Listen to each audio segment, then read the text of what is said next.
가격이 이렇게 돼 있다고 생각해 봅시다. 그럼 이제 여기서 세 가지 시나리오가 나와요. 어떤 시나리오냐? 지금 위에는 막 뜨겁단 말이에요. 그 위가 이렇게 쭉 지속이 돼요. 그리고 밑에는 싸잖아요. 그럼 싸면 이렇게 어느 정도 올라올 거란 말이에요. 왜냐면 아파트는 어느 정도 이렇게 비율적으로 계속 움직이는 경향이 있어요. 비율적으로 가격이 같이 올라갔다가 같이 떨어졌다 이렇게 되는 게 있거든요. 근데 지금 이 원래 비율에서 다 같이 21년에 이렇게 올랐다가 다 같이 22년에 다시 떨어졌다가 혼자 지금 이렇게 올라간 거예요. 상급지만. 그럼 이제 어떻게 돼요? 이 갭이 다시 줄어야 될 거 아니에요? 근데 그 갭이 주는 방식이, 그러니까 상급지가 많이 떨어질 수도 있고, 그 다음에 상급지가 덜 떨어지고, 이 하급지가 올라갈 수도 있고, 아니면 상급지는 가만히 있는데 얘가 이렇게 올라갈 수도 있어요. 이 세 가지 시나리오가 있거든요. 근데 이 세 가지 시나리오가 어떻게 움직일지는 두 가지 요소로 결정이 됩니다. 이 두 가지 요소가 뭐냐면, 첫 번째는 정책이고요. 두 번째는 전세예요. 첫 번째 정책이 조금 더 파워풀한데 그 이유가 뭐냐면, 지금 실거주가 아파트를 살 수 있는 거는 대출 때문이에요. 대출이라는 게 예를 들면 뭐 재작년에는 뭐 특례 대출이 있었고 작년에는 신생아 대출이 있었잖아요. 장이 굉장히 안 좋을 때, 그러니까 대출이지만 정책이잖아요. 그걸 써가지고 시장을 부양을 했고, 그러니까 그 밑바닥에서 막 이렇게 물을 펌프질을 한 거예요. 밑에 있는 아파트들이 그 펌프질을 해서 신혼부부들이 9억 이하에 진입을 했고, 그럼 이 9억 이하에 있는 그 원래 가진 집주인들이 그거를 팔았잖아요. 팔았는데 원래는 이게 내 바로 위에 있는 아파트가 13억이었는데 이제 11억인 거예요. 그럼 내가 이제 9억에 팔았잖아요? 그럼 이제 11억을 갈아타기 한 거죠. 그렇게 위로 이렇게 가가지고 시장이 확 살아난 게 있었거든요. 근데 이제 이게 정책에 의한 대출도 수요가 있잖아요. 내 주변에 이 아파트를 살 수 있는 사람이 많아 적어. 이런 게 굉장히 중요하거든요. 근데 그 수요들이 조금씩 빠지고 있어요. 왜? 살 사람들은 정해져 있으니까. 그래서 작년에 보면은 7, 8월에 9,200건까지 거래건이 되다가 점점 줄어서 현재 지금 저번 1월에는 2,800건이었어요. 그리고 그 하반기에는 막 3,000건, 4,000건 이렇게 차츰 줄어갔거든요. 그러니까 결국 흔히 말하는 유효 수요가 줄어들고 있다는 뜻이에요. 근데 이 유효 수요가 줄어들고 있지만 어쨌든 지금 이게 3,000건으로 이렇게 쭉 거래가 지속된다고 하면 그거는 시장이 버틸 것 같은데, 그러다가 이게 시장이 만약에 줄어들잖아요? 그럼 이때 정부가 이제 선택을 해야 돼요. 어떤 선택을 한다? 새로운 정책을 내놓을 것이냐, 아니면 이거를 끝낼 것이냐. 근데 이제 지금 대다수의 사람들은 당연히 정부가 정책을 내겠지라고 생각을 하실 건데 안 그랬어요. 언제 안 그랬냐? 2011년에 안 그랬어요. 2011년에 정부가 지금이랑 똑같아요. 2008년, 9년에 수도권 아파트가 쫙 올랐어요. 그리고 서브프라임 모기지가 오면서 탐박탐박 꺾였단 말이에요. 그리고 정부가 정책을 냅니다. 어떤 정책을 내냐? 한시적으로 DTI라고, 지금 이제 우리 대출 규제, 그러니까 뭐 인컴 대비 그 대출 비율이에요. 근데 그거를 한시적으로 좀 완화해 주겠다고, 그러니까 완화 정책을 냈거든요. 그러면 시장이 다시 그 반등을 했어요. 그러다가 시장이 또 다시 내려갔거든요. 그때 2011년이었거든요. 2011년 3월인데 그 3월에 사람들은 장이 한번 떨어졌다가 다시 올랐다가 이게 이렇게 출렁출렁 하거든요. 그래서 두 번 떨어졌다가 이게 반등을 했어요. 근데 시장이 아직 완벽하게 이렇게 막 올랐다고 판단하진 않았거든요. 그래서 당연히 사람들은 정부가 이 정책을 연장시켜 줄 거야 라고 생각했는데 그걸 그냥 딱 끊어버려요. 그러면서 수도권 시장 그 심리가 확 얼어붙는 거예요. 나 이제 대출을 못 해주면 난 못 사는데? 나 어떡하지? 안 그래도 지금 그 프라임 때문에 아직 그 외부 사정도 안 좋고 경기도 안 좋은 것 같은데 라면서 심리가 이렇게 탁 돌면서 2012년에 수도권 집값이 바닥을 찍거든요. 그러니까 이 바닥을 찍은 데에는 2011년에 그 대출 규제 한시적 완화를 하지 않았던 게 굉장히 큰 요인 중에 하나였던 걸로 지금 복귀가 되거든요. 그런 것처럼 지금 우리도 다시 돌아오면 2025년이잖아요. 25년에 이렇게 하다가 장이 안 좋아졌어요. 그러면 이제 대출을 볼 텐데 정부가 만약에 그 대출을 싹 끊어버리면 이제 살 사람이 없는 거예요. 왜냐면 저 같은 다주택은 지금 아파트를 살려면은 취득세를 12.4%를 내야 돼요. 10억짜리 아파트를 사면 세금만 취득세만 1억 2천을 내야 된다는 거죠. 그러니까 너무 크잖아요. 그러니까 저희 같은 다주택은 쉽사리 덤벼들지를 못하고, 그러면 이거를 이제 실거주가 사야 되는데 실거주가 살려고 하다 보니 대출을 끊어버리는 거예요, 싹. 그럼 이제 누가 사요? 살 사람이 없잖아요. 그럼 이제 시장이 내려가겠죠. 그거를 할지는 이제 뭐 정부가 판단을 하겠지만, 그때 그래서 정책이 되게 중요하다는 게 첫 번째고요. 두 번째는 이제 전세입니다. 왜냐면 이 전세가 아파트의 매매가 이게 떨어지는 걸 이렇게 막는 지대 역할을 하거든요. 그래서 지금 전세가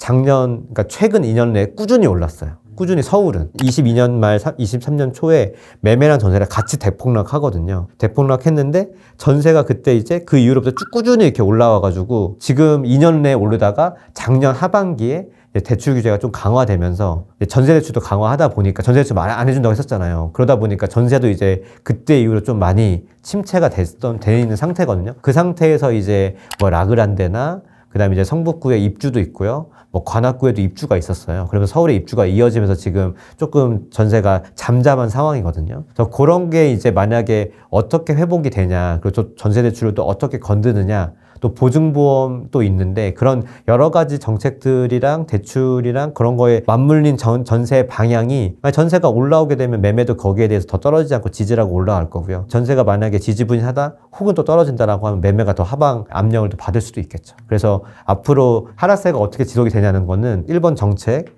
그리고 2번 전세가 어떻게 되냐에 따라서 결정이 될 것 같습니다. 뭐 여러 가지 시장을 판단하는 기준이 있을 것 같아요. 근데 이제 부동산 투자자 입장에서는 가장 간단한 기준은 저는 전세가율을 보고 있고요. 전세가율이라는 건 그 매매가분의 전세가 거거든요. 그거가 하나의 이제 가격 기준이라고 보시면 될 것 같고, 그게 보통 서울 평균이 지금까지 뭐 그러니까 데이터가 나온 평균들이 50에서 55% 사이가 되고, 현재는 한 49%가 됩니다. 전세가율이 숫자가 높으면 가격이 싼 거, 그리고 전세가가 낮으면 가격이 비싼 거라고 보면 되거든요. 그래서 지금까지 서울의 평균이 뭐 50에서 55 정도 가까운데 49라는 거는 현재 서울 가격이 싸지는 않다라고 판단을 할 수가 있는 거예요. 그래서 저는 만약에 누군가가 실거주를 산다고 봤을 때 단지를 딱 하나 봐서 이게 싼 거예요, 비싼 거예요 라고 한다고 하면은 저는 그냥 전세가율이 얼마예요? 라고 이렇게 물어보고 그 전세가율이 한 55% 이상이면은 저는 괜찮다고 생각을 해요. 그래서 만약에 어느 분이 실거주를 사실 때 내 단지가 좀 걱정이 된다라고 하면 그 매매가가 10억이다. 그 전세가가 5억 5천이다. 라고 하면 그게 55%잖아요. 그럼 저는 그 정도는 충분히 괜찮다. 비싸지 않다라고 생각을 하는데, 지금 강남 같은 경우에, 특히 예를 들어서 뭐 리센츠라고 할까요? 리센츠 같은 경우에는 지금 전세가율이 한 39%, 40% 막 이래요. 왜냐면 매매가는 지금 막 28억, 29억 뭐 이렇게 왔다 갔다 하거든요. 근데 전세가는 뭐 12, 13억 정도에 하고 있으니까 이게 지금 40% 미만이거든요. 강남 같은 경우에는 보통 전세가율이 40% 정도 되면은 굉장히 좀 비싼 수준이라고 볼 수가 있어요. 그래서 그런 상황에서 봤을 때 이 기준 하나 정도면은 실거주 분들께서 좀 참고하실 수 있지 않을까? 네, 좀 싶어요. 네. 전월세는 작년 한 10월, 11월에 고점을 찍었어요. 전세 고점을. 그 전세 고점 대비해서 단지마다 조금씩 다르지만 제가 체감적으로는 10% 내 정도 빠지는 시장인 것 같고, 예를 들면 한 5억이라고 하면 4억 7천? 8천? 뭐 이런 정도의 수준까지 내려간 상황이어서, 그리고 그 원인은 지금 각지에 있는 입주들이 있거든요. 그래서 저는 전월세를 구하시는 분들이라고 하면 앞으로 한 6개월 정도에는 그냥 구하시는 게 좋지 않을까. 왜냐하면 이번에 구하게 되면 이제 2+2를 하면 4년 정도는 또 살 수 있잖아요. 그래서 전월세를 보시는 분들이라고 하면 앞으로 뭐 천천히 한다면 1년이고요. 아니면 앞으로 좀 상반기에는 구하시면은 저는 비교적 좀 저렴한 전세를 좀 구하실 수 있을 거라 생각을 하고, 그 지역들 같은 경우에는 그 입주가 있는 지역들이 좋아요. 그래서 특히나 동대문구가 지금 전세가 많이 싸고 성북구도 좀 조정이 되어 있습니다. 그래서 동대문이나 성북구 정도에 가시면 좋을 것 같고, 관악도 좀 좋아요. 그래서 전세 그 금액 수준이 한 4억대 되는 데들이 되게 많거든요. 근데 그게 기존에는 다 5억대가 넘거나 아니 4억대 후반이었던 것들이니까 그런 것들에 가시면 좀 좋을 것 같아요. 오히려 입주가 없는 곳들은 그 전세가 거의 그대로예요. 예를 들어서 강서구 같은 경우에는 그러니까 작년에도 5억이었고 지금도 5억인 경우가 좀 있거든요. 그래서 좀 입주 있는 곳으로 가시면은 조금 더 편안하게 전세를 구하실 수 있지 않을까? 상반기 안에 그렇게 좀 생각을 하고 있습니다.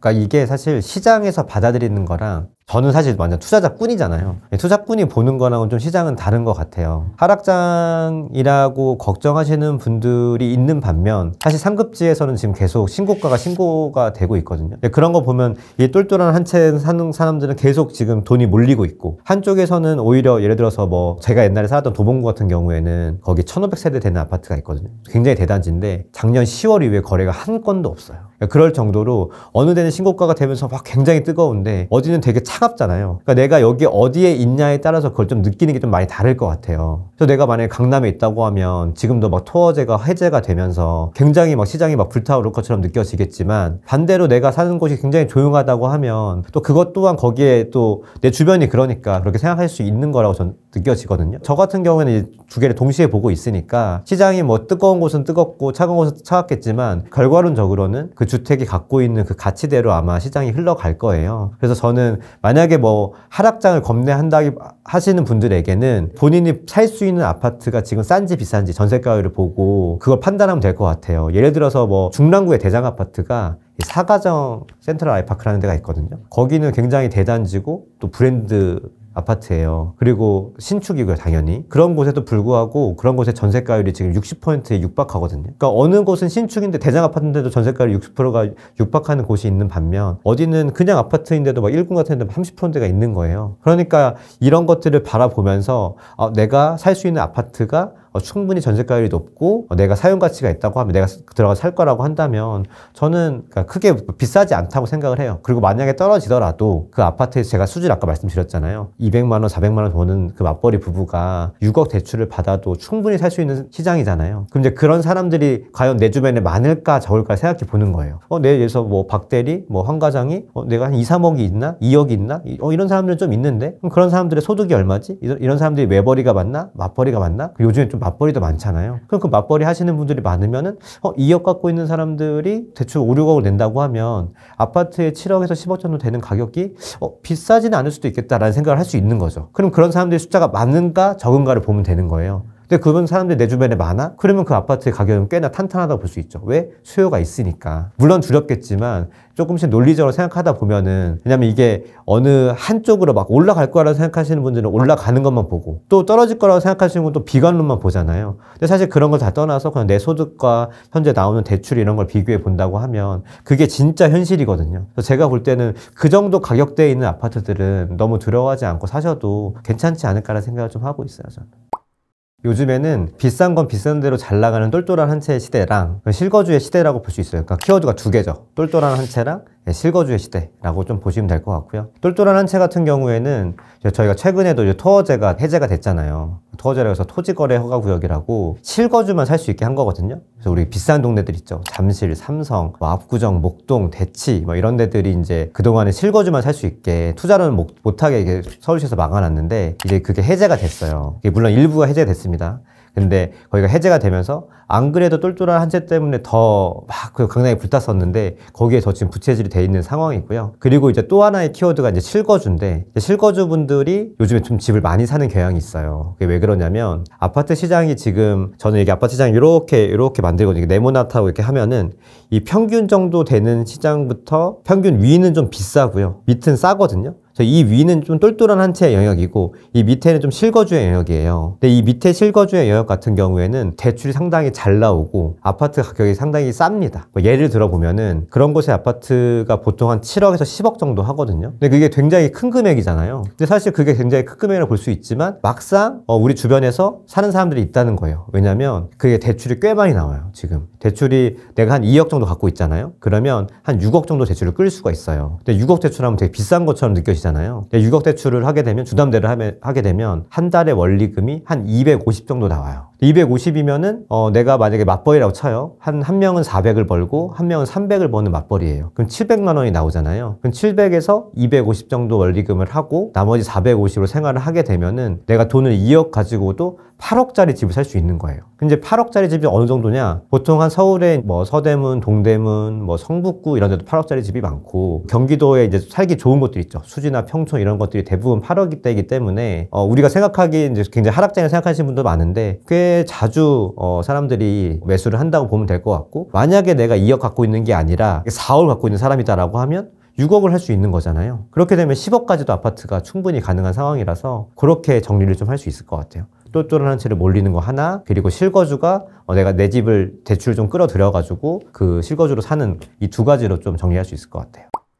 전체적으로 말씀을 드리면 지방도 서울이랑 좀 비슷해요. 크게는. 지방에서도 좋아하는 아파트들은 그래도 어느 정도 회복을 좀 했습니다. 그러니까 어느 정도 회복이라는 게 저희가 21년, 22년이 전국적으로 아파트들이 가장 비쌌을 때였거든요. 어느 뭐 지역에 관계없이. 그러다가 22년 말이랑 23년 초에 다 같이 한 30%가 떨어졌어요. 근데 좋은 아파트들은, 지금 서울의 좋은 아파트들은 21년에 찍었다가 30%가 떨어졌다가 오히려 신고가를 찍는다는 건 요게 이렇게 가격이 올라가고 있다는 뜻이잖아요. 서울은 지금 이렇게 가고 있습니다. 그래서 좋은 곳은 이렇게 찍었고 안 좋은 곳들은 이게 밑으로 내려가고 있는 거죠. 그래서 안 좋은 곳들은 여전히 아까 제가 얘기했던 그 1500세대 중에서 거래가 하나도 안 된다는 아파트는 이 전고점 대비해서 마이너스 26%예요. 그러니까 여전히 이런 아파트도 많은 거죠. 그러니까 서울이 이렇게 좋은 곳은 올라가고 안 좋은 곳은 밑에 있잖아요. 그런 것처럼 지방도 똑같습니다. 다만 지방은 전고점을 회복한 수준이 좀 낮을 뿐이죠. 좋은 곳들은 꽤 많이 이 마이너스 30%에서 많이 회복을 좀 했어요. 한 15%에서 20% 정도 회복을 했고, 뭐 대구 수성구 같은 것들은 오히려 지금 신고가가 나오는 지역들도 일부 있거든요. 그래서 크게 본다고 하면은 지방도 좋은 곳들은 어느 정도 회복을 꽤 했다. 하지만 서울에 비해서는 회복을 아직 못한 곳들이 많고, 광역시 기준으로 봤을 때는 부산과 대구는 꽤 바닥이다. 바닥권에 가깝다. 전체적으로 아파트가. 그리고 울산 같은 경우에는 한 중간 정도 되는 아파트들도 전고점을 회복하는 데가 꽤 있어요. 왜냐면 거긴 공급이 없거든요. 다시 한번 말씀드리면 부산과 대구가 아직 회복을 많이 못한 이유는 특히 대구는 공급이 많았고 부산도 적지 않았거든요. 그래서 그런 공급을 이제 해결하면서 온다고 아파트가 지금 좀 덜 오른 거지, 만약에 공급들이 해결이 되면 조금 더 오를 것 같아요. 그리고 공급이 없는 지역들이 또 있거든요. 뭐 울산이나 전주나 이런 도시들은 전고점을 많이 회복을 한 상태거나, 혹은 아파트들이 이 중위값에 있는 아파트, 보통의 아파트도 꽤 많이 올라온 상태거든요. 전체적으로는 좀 그렇게 보시면 될 것 같아요.